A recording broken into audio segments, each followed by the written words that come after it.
This is our American Century Group project, and we were assigned the World War I Homefront. So, what the World War I looked like here in the USA.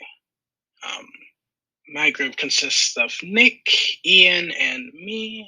And so, if we go to the first slide, the Great War was very impactful for the US financially because during the very expensive, in both human and economic terms, the Great War was very financially demanding. And so, in order to support this massive war effort, the US government issued Liberty Bonds, which were promoted by several famous actors at the time, such as Charlie Chaplin, and this was done in order to entice the general common layman into supporting the nation's war effort.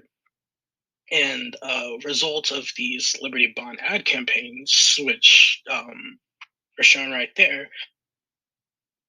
was basically a microcosm and encapsulation of the US government playing off the fears of its constituents because they thought that the best way to provoke genuine action from the people was to put in this idea of what could go wrong.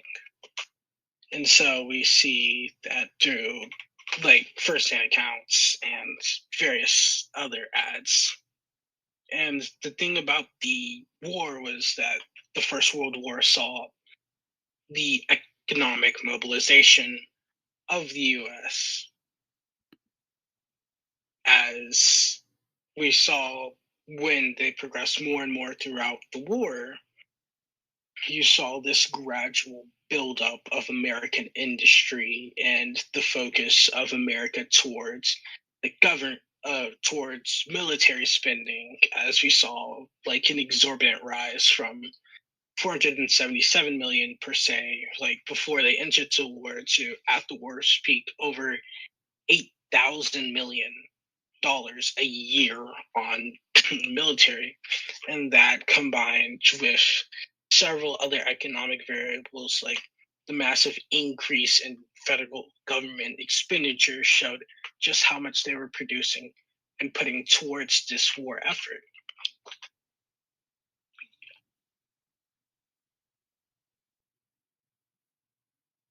And this was also seen through the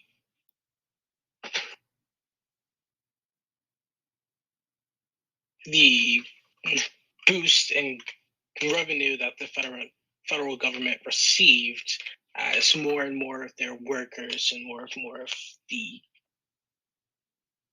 previously under-recognized classes were forced into positions in the economy in the workforce as a result of many men leaving to go fight in the war in the European fronts. We also saw a anti-German sentiment grow as a result of a U.S. government's efforts to paint Germans as a villain, Germany and Germans as a whole as a villain for jingoist reasons to encourage war support. And this government-led effort did so well that it resulted in many German Americans changing their names, and you had the changing and kind of Americanization of German properties and items, such as things like sauerkraut and Dachshunds changing their names. And what this did was it polarized America even more. And you see this with even the extreme results of this propaganda machine, with some German Americans being bullied and some harassment going on due to something that is out of their control, frankly. And the thing about this was that the US enacted many social changes as a result of the war and its subsequent effects on American citizens, per se. You have many families rationing their food for the war effort, and you had temporary changes in diets as the government echoed a sentiment of no grains and meats, and it was really a reductive diet that was focused on leaving resources for many of the soldiers off in Europe, and in doing so creating just a different, more sustainable and more fun- functional uh, food government, so to speak, and food economy, so to speak, where it could really be done in a way, in a manner which was able to be easily reproduced over and over again, and not have major like undertaking. And we saw the most extreme of these conservation efforts with the restrictions of resources like sugar and fuel, and you had programs where like every Monday they would go without meat and food, for example, or you wouldn't have fuel or heat on certain days just to save those very important resources for the war effort. And overall, what that did was help provide US allies with more resources, and it helped produce sustainability habits that are still used today.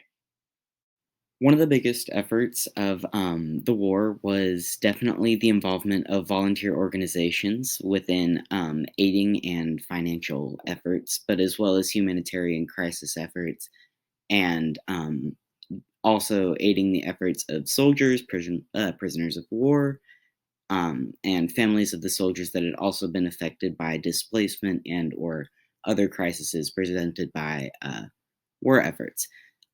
As mentioned on the slide, several volunteer organizations that have um, both been newly created during the war and outside and before the war, such as the National War Effort, or with the National War Effort, such as the YMCA, the Red Cross, and the Salvation Army. They all held fundraisers and made several care packages during the war, and much volunteering consisted of either fundraising or providing relief and aid to soldiers and families of, like mentioned before. Many of these organizations are notably female led. Roles such as nurses and ambulance drivers were crucial to the foundations of these organizations, especially due to the lack of males that had previously taken up these roles and were required to be worked by women in order to stay afloat. Migration across international lines had also impacted a very large amount of volunteer efforts within the war, both internationally and within America. A notable example of these organizations is the American Ambulance Field Service, who provided nursing and medical relief to injured soldiers in France, as well as international aid. There was also medical aid programs, a very notable one within America being the American Red Cross Association, which helped to provide humanitarian aid to both American and international allies through the assembly of relief care packages and fundraising for soldiers, prisoners of war, and their families. This can be noted back to concept or to the key concept of 7.2 as the mobilization of these groups and their efforts, both nationally and internationally, aided millions of soldiers and families impacted by the crises provided by the situations of war, introducing an innovation in our ability to spread ideas, actions, and organizations, as well as moral values that had not been near as impactful as the opportunities that were presented to us through the international migration, allyship, and technological advancements, especially in America, that had been granted during wartime. During the war, children were very important to the overall uh, advocating and advertising of the war effort. Many school children often found themselves listening to lessons revolving around patriotic themes and encouraging patriotic and American ideals, as well as morality that was centered around American patriotism. Children were also very often used to help advertise things like Liberty Bonds and encourage war participation. Many children saw disruption in both home and school life, particularly caused by displacement of parental figures during the war and financial rationing to keep afloat while still lending support to American troops. Schools were intently focused on promoting patriotic values and American idealistic morals into young kids, even if not by directly recruiting them for the war.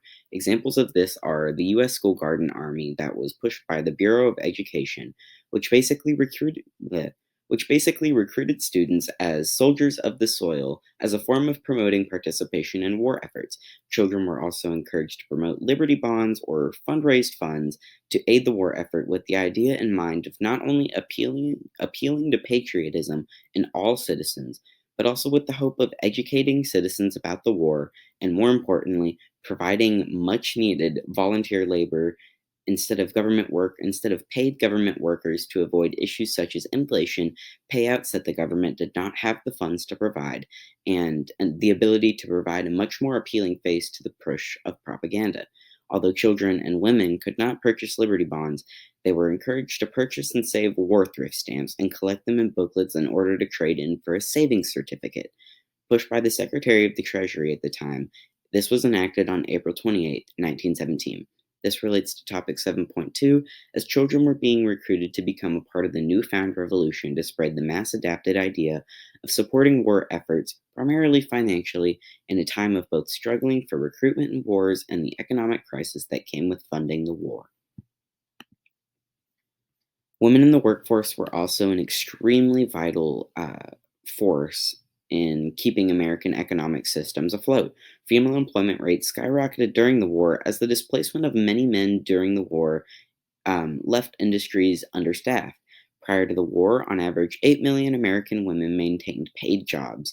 During the war, this number grew drastically, and more female workers were also taking up lines of work that were previously male dominated industries. Locomotive workers, railroad operators and attendants, steel mill workers, ammunition testers, and many other generally blue collar jobs were all held by women.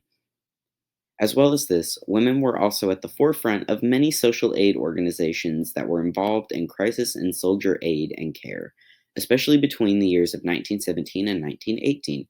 Wartime slogans such as "Everyone has to be a helper" were used to encourage female involvement in the war efforts to aid soldiers.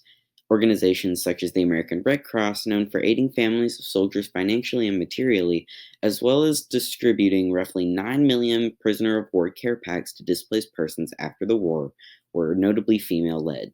This reflects Concept 7.3 because while the debate of gender roles and obeying traditional norms were still extremely tense, and women still received subservient treatment in comparison to their male counterparts, the US government and economy were receiving greater worker numbers, greater volunteer raised funds, and more prominent and positive approaches towards the war effort as a result of the patriotic propaganda that was so fervently spread throughout the female effort in wartime. African American citizens were also greatly impacted during the war. Between 1915 and 1920, roughly 500,000 Southern African American citizens migrated to northern states, primarily in pursuit of economic betterment and more gracious civil rights, but were also motivated by numerous other reasons. Following 1920, 750,000 more citizens were estimated to follow that same path. Cities such as Detroit, New York, and Chicago also saw an influx of African American, primarily black men, citizens settle in. As wartime efforts began to gain exposure and notoriety, many left their industrial jobs to involve themselves in the war. Because of this lack of white men workers and the restrictions on positions in the U.S. military that African American men could serve in due to prejudicial rules set in place that only allowed these men to serve in minuscule and occasionally humiliating roles within the U.S. Navy and other branches, many African American men took up industrial job opportunities provided to them in the northern industrial cities. This reflects Concept 7.3, as just as with an influx of women in the role of breaking social and economic norms, the influx of African American workers had reached numbers unseen before. creating greater diversity in debates over racial prejudice in the U.S., as the war was creating both a call to racial justice and influencing greater wealth amongst American businesses as they gained new workers, primarily African American.